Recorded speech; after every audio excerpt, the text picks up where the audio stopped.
I mean, you're right.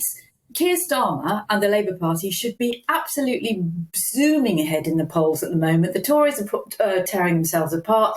It's a zombie government, and he's not getting through. And things like the sacking of Sam Tarry, they are self-inflicted injuries, if you like, that create a problem where one didn't need to exist. He didn't sack Sam Tarry, the former Shadow Transport Minister, for going on a picket line. He sacked him for making up policy on the hoof by doing unauthorised interviews. Now, that is, fairly standard behaviour within a shadow cabinet, within a political party. Lisa Nandy, the Shadow Levelling Up Secretary, did appear on a picket line, but she wasn't doing interviews that were not out of kilter with the party's policy. So I think that's important to get that clear. I think the problem with Keir Starmer is that he is, he's now got an open goal, really. We've got a cost of living crisis. We know that is the single biggest issue facing most people. He needs to come up with some really clear policies and some really detailed stuff about what Labour would do if they were in government. I fear he is being run by focus groups, and I think that means there's a lot of caution about saying something that might upset somebody. And as we all know in politics, you can't please all of the people all of the time.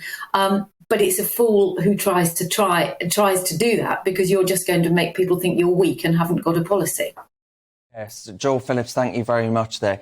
David Maddox, I'm going to bring you in now. What's your instinct on how Sir Keir Starmer is actually going down with the public? Because Jo's right, surely, at this time of generation-defining inflation, people are really struggling right now. The Labour Party should be falling over each other, scrambling up the polls, shouldn't they?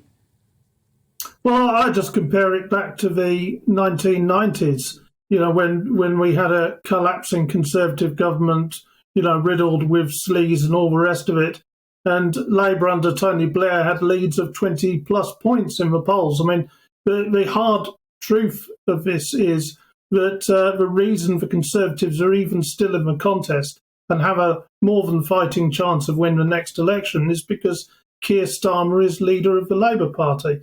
And just doesn't inspire people. I mean, he's often described as dull. He is.